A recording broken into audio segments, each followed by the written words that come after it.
भैया मोबाइल हटाओ यार, मैं अभी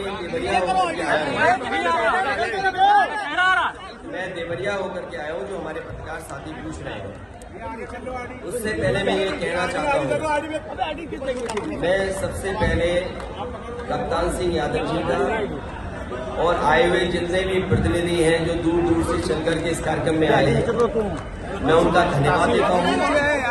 मैं उनका धन्यवाद और शुभकामनाएं देता हूँ। कानपुर एक बड़ा महानगर है। अगर देवरिया में अन्याय हुआ है तो कानपुर के लोगों, जो कानपुर में अन्याय हुआ है वो भी मत भूलिए। एक सिख समाज के नेता को, व्यापारी को इतना मारा भारतीय जनता पार्टी के नेता और कार्यकर्ता ने कि उसको अस्पताल में भर्ती होना पड़ा। आज नहीं बचेगी, रोशनी बाकी बताएगी कि नहीं आएगी। क्या कोई कल्पना कर सकता है कि बीजेपी में इतना अहंकार है? आज वो आदमी को आदमी नहीं समझ रहे। और कल्पना कीजिए, जो लोग जीरो टॉलरेंस की बात कर रहे हैं, जीरो टॉलरेंस की बात करने वाले लोग किसी की आपकी रोशनी छीन लेंगे। और दूसरा, कौन भूल जाएगा कि उस किसान को जमीन लेने के लिए लालच दिया गया?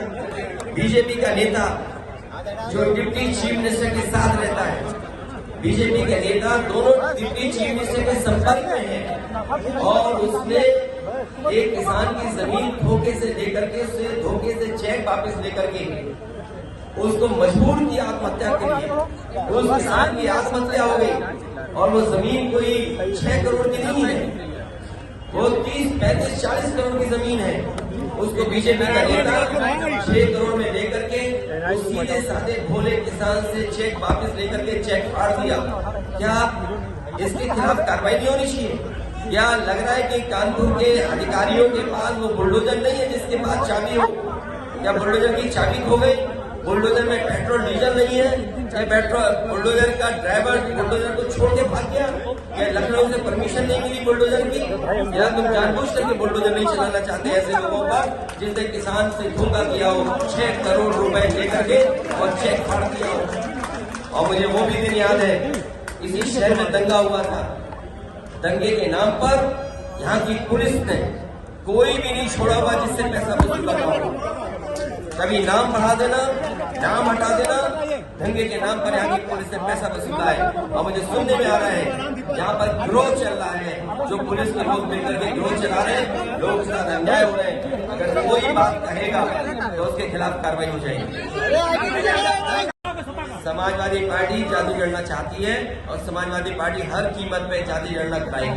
अखिलेश जी, जिस तरीके से युवा समाजवाद को पसंद करेंगे 2024 का 2024 जिस तरीके से अखिलेश को युवा पसंद करते हैं, क्या 2024 चुनाव में समाजवाद को पसंद करेंगे? समाजवादी नहीं, सबसे ज्यादा सीटें समाजवादी पार्टी जीतेगी, उसे पीडीए का साथ नहीं होगा। फेल नहीं, जो कमिश्नरेट में आ रहे हैं लोग, वो कोई मकसद लेकर के आ रहे, सपना लेकर के आ रहे हैं। और मैं पत्रकार साथी, जो सवाल आप पूछ रहे हो, इसी शहर में दंगा हुआ था। बताओ कमिश्नरेट हिसाब ने कितना पैसा वसूल लिया था? यहाँ पर कितनी वसूली की थी? अगर पुलिस वसूलेगी पैसा, किसका नाम जुड़ना है, किसका नाम हटना है, FIR गलत लिखना, FIR ऐसी लिखा देना जिससे पीड़ित को न्याय न मिले, तो ये कहाँ का जीरो टॉलरेंस है? और सोचिए, पुलिस के सामने इनकी पिटाई हुई, पुलिस मौके पे थी, डायल 100, डायल 112 कर दिया, तो उसको और एक्शन में रहना चाहिए था पुलिस को। डायल 100, डायल 112 करने से क्या मतलब, क्या हुआ? क्या अधिकार दे दिया आपने पुलिस को? हर चीज को भूल जाओ आप। मुख्यमंत्री जहाँ देखिए, जीरो टॉलरेंस बीजेपी के कार्यकर्ता नेताओं के लिए वो कुछ भी कर सकते हैं। इस घटना के बाद तो यही लगता है बीजेपी की सरकार ने बीजेपी के कार्यकर्ताओं को खुली छूट दी है कि आप जो करना चाहो तो करो। देखिए, अपराधी अब जेल गए हैं, लेकिन सरकार ऐसी पैरवी करे जिससे अपराधी बाहर ना आ पाए। परिवार के लोगों को सुरक्षा दें। उन्हें कारोबार करने जाना है तो उन्हें सरकार की तरफ से लाइसेंस मिले। और पूरे परिवार के मांग यही है कि उनकी आंख का इलाज हो, और इलाज अगर वो कहीं भी कराना जाएं तो उसके लिए सरकार पूरा भुगतान करे। आप बाबू से मिलने जा रहे हैं परिवार? मैं जा रहा हूँ। सोचो कैसा काला कानून है, कैसा कलयुग है। कहने को तो मुख्यमंत्री जी योगी हैं, लेकिन उन्हें नहीं दिखाई दे रहा कि एक चेक लिया, उस किसान से वापस ले लिया, चेक फाड़ दिया और उसका 6 करोड़ डुबा दिया।